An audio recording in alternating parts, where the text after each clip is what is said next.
क्या बहुत जल्द अमेरिका रूस पर हमला कर सकता है? ये सवाल इसलिए क्योंकि ऐसी रिपोर्ट मिली है कि रूस किसी कीमत पर यूक्रेन में युद्ध रोकने के लिए राजी नहीं है। यहां तक कि रूस ने ट्रंप की धमकी के बाद अपने विदेश मंत्री को उत्तर कोरिया भेजा। दावा किया जा रहा है कि रूस अब ईरान, चीन और उत्तर कोरिया के साथ मिलकर पूरे नाटो के खिलाफ 4 मोर्चे खोलने जा रहा है।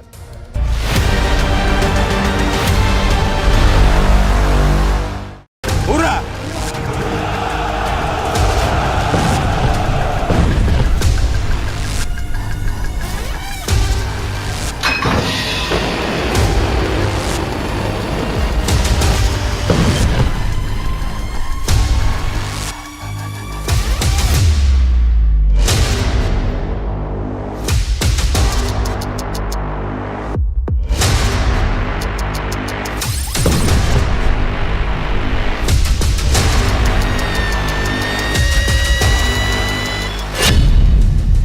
अमेरिका नेटो का रूस पर हमला फाइनल।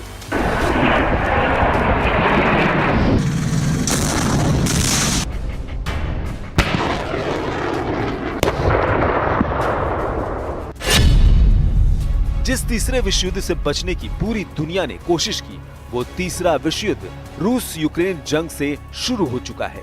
हैरानी की बात तो ये है कि जो ट्रंप रूस यूक्रेन जंग को चुटकियों में खत्म करने का दावा कर रहे थे, वो ट्रंप ही अब रूस और पुतिन को धमकाते हुए कह रहे हैं कि अमेरिका और नेटो देश मिलकर कुछ बड़ा करने वाले हैं और पुतिन के पास 48 घंटे हैं कि वो लंबी और खूनी जंग करना चाहते हैं या फिर यूक्रेन के साथ युद्ध विराम। हम आपको दिखाने जा रहे हैं कि कैसे रूस से जंग के लिए एस्टोनिया में जबरदस्त तैयारियां चल रही हैं, जबकि पोलैंड, जर्मनी, फ्रांस और ब्रिटेन रूस के खिलाफ खुलकर जंग का ऐलान करने लगे हैं। फ्रांस ने डंके की चोट पर कह दिया है कि हम किसी भी कीमत पर यूक्रेन को हारते हुए नहीं देख सकते हैं, जबकि रूस ने ऐलान कर दिया है कि जब तक यूक्रेन में रूस का स्पेशल मिलिट्री ऑपरेशन पूरा नहीं हो जाता, तब तक रूस जंग नहीं रोकेगा। इधर रूस की तरफ से चीन ने ऐलान कर दिया है कि हम हारते हुए रूस को नहीं देख सकते हैं, जबकि दूसरी तरफ जंग की जबरदस्त तैयारी को लेकर रूस के विदेश मंत्री इस वक्त उत्तर कोरिया में मौजूद हैं और वहां के supreme leader Kim Jong Un से आगे की भीषण जंग को लेकर तैयारी में जुटे हैं। कुल मिलाकर रूस की तरफ से चीन, ईरान और उत्तर कोरिया जंग के मैदान में आर पार के मूड में आ चुके हैं और इधर अमेरिका अब मजबूर हो गया है कि अगर उसने यूक्रेन का जंग में खुलकर साथ नहीं दिया तो रूस के खौफनाक हमलों की वजह से पूरे यूक्रेन पर कब्जा हो जाएगा।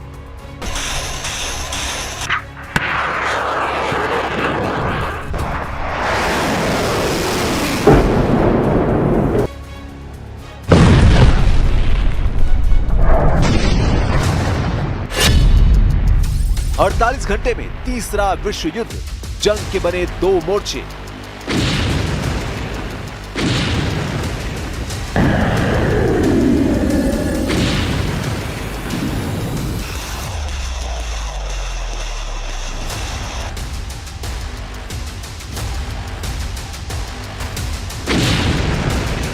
रूस यूक्रेन युद्ध तीसरे विश्व युद्ध का कारण बन चुका है।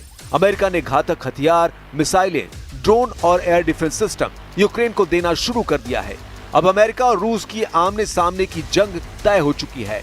उत्तर कोरिया में मौजूद रूस के विदेश मंत्री सर्गेई लावरोव ने जो तेवर दिखाए हैं, वो साबित करते हैं कि जंग बेहद विनाशक होने जा रही है।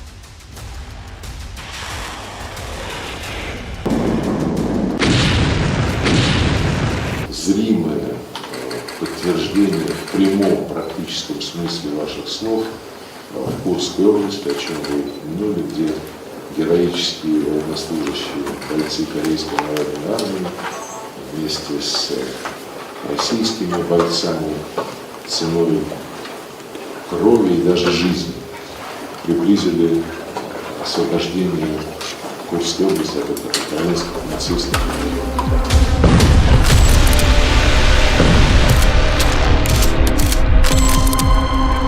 जिस रफ्तार से इस वक्त रूसी सेना यूक्रेन के 5 प्रांतों यानी बड़े इलाकों पर अंधाधुंध हमले कर रही है, उससे साबित होता है कि रूस ने अपने स्पेशल मिलिट्री ऑपरेशन बहुत तेज कर दिए हैं। खासतौर से ट्रंप और पुतिन के बीच 60 मिनट पर फोन पर हुई लंबी बातचीत के बाद यूक्रेन पर हमलों में बेतहाशा तेजी देखी गई है। हैरानी की बात तो यह है कि जो राष्ट्रपति ट्रंप यूक्रेन को हथियार देने से मना कर रहे थे, वो अब न सिर्फ यूक्रेन को हथियार देने के लिए उतावले हो गए हैं, बल्कि जरूरत पड़ने पर रूस से सीधी जंग करने का संकेत भी दे दिया है। सबसे पहले आप ये जान लीजिए, आखिर इस वक्त रूस के हमलों में ऐसा क्या है कि अब अमेरिका और फ्रांस जैसे देश रूस से सीधी जंग करने का ऐलान करने लगे हैं। इन्हीं धमकियों को देखने के बाद अब रूस की तरफ से यूक्रेन पर हमले 10 गुना बढ़ चुके हैं। जरा इन आंकड़ों को देखिए। रूस के 10 गुना हमले, जल गए यूक्रेन के 5 इलाके।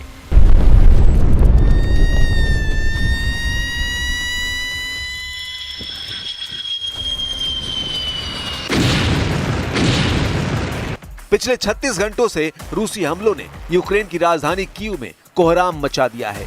यूक्रेनी राष्ट्रपति वोलोडिमीर जेलेंस्की ने रूस पर 18 मिसाइलें और लगभग 400 हमलावर ड्रोन दागने का आरोप लगाया है। यह हमला ज्यादातर कीव और आसपास के इलाकों को निशाना बनाकर किया गया और लगभग 10 घंटे तक ये चले हैं। जेलेंस्की ने एक्स को लिखा, ये रूस द्वारा आतंक का स्पष्ट विस्तार है। हर रात सैकड़ों ईरानी शाही ड्रोन से लगातार हमले यूक्रेनी शहरों पर बड़े पैमाने पर हो रहे हैं। रूसी सेना ईरान निर्मित शाही ड्रोन का बड़े पैमाने पर इस्तेमाल कर रही है। इससे पहले जेलेंस्की ने दावा किया था कि रूस में जब से जंग शुरू हुई है, तब से अब तक 28,743 से ज्यादा ईरान के शाहिद 136 ड्रोन से हमले कर चुका है। पिछले 18 घंटे में ही कीव में रूसी हमले में 2 से ज्यादा लोगों की मौत हो चुकी है और 16 से ज्यादा घायल हैं। ये मौत का आंकड़ा भी इसलिए हैरान कर रहा है क्योंकि कीव को अमेरिका और यूरोप के एयर डिफेंस सिस्टम से मजबूत हवाई हमलों से सुरक्षा दी गई है, लेकिन उसके बावजूद लोग कीव में मारे जा रहे हैं। यह हमला रूस द्वारा युद्ध के अपने सबसे बड़े हवाई हमले के एक दिन बाद हुआ, जिसमें 728 ड्रोन और 13 मिसाइलें शामिल थीं। अमेरिकी राष्ट्रपति डोनाल्ड ट्रंप ने यूक्रेन के लिए और अधिक रक्षात्मक हथियारों को भी मंजूरी दी है और रूसी राष्ट्रपति व्लादिमीर पुतिन द्वारा मॉस्को के आक्रमण को तेज करने पर निराशा व्यक्त की है। इधर जेलेंस्की ने नए रूसी हमलों पर कहा है कि इसके लिए जरूरी है कि हम तेजी से काम करें। रूस पर सख्त प्रतिबंध को तेजी से लागू किया जाना चाहिए। हम आपको बता दें कि 10 जुलाई को ही रूसी हमले में यूक्रेन के चेर्निहिव, सुमे, पोल्टावा, किरोवोग्राद और खार्किव क्षेत्र में भारी तबाही हुई है। वहीं रूसी रक्षा मंत्रालय का दावा है कि उसकी सेना ने काला सागर, बेलगोरोड, कुर्स्क, क्रीमिया और पेंजा के ऊपर 17 यूक्रेनी ड्रोनों को रोका था।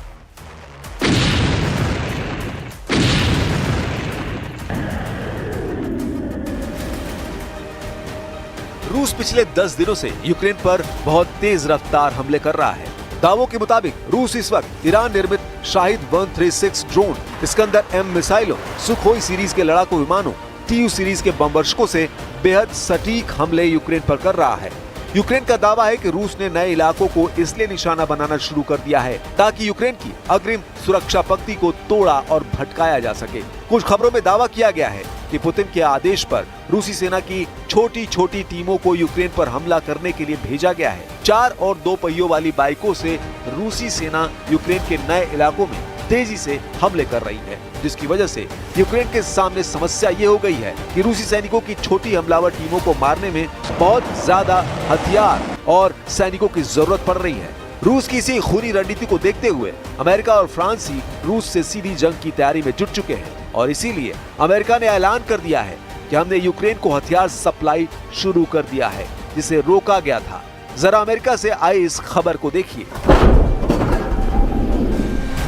अमेरिकी अधिकारियों ने रॉयटर्स और एसोसिएटेड प्रेस को बताया कि अमेरिका ने यूक्रेन को तोपखानों के गोले और मोबाइल रॉकेट आर्टिलरी मिसाइलों की आपूर्ति फिर से शुरू कर दी है। डोनाल्ड ट्रंप ने दावा किया कि उन्हें नहीं पता कि पिछले हफ्ते शिपमेंट को रोकने का आदेश किसने दिया था। अधिकारियों के नाम न छापने की शर्त पर बताया कि 155 mm आर्टिलरी गोले और GMLRS यानी मोबाइल रॉकेट आर्टिलरी मिसाइलें उपलब्ध कराई जा रही हैं। पिछले हफ्ते रोकी गई शिपमेंट में 30 पैट्रियट मिसाइलें, 8,500 155 mm आर्टिलरी गोले, 250 से ज्यादा सटीक GMLRS मिसाइलें और 142 हेलफायर हवा से सतह पर मार करने वाली मिसाइलें शामिल थी। हैरानी की बात तो यह है कि अमेरिका के राष्ट्रपति का आदेश नहीं देने पर भी यूक्रेन को हथियार सप्लाई किसने रोकी, इसका सही पता अभी तक नहीं चला है।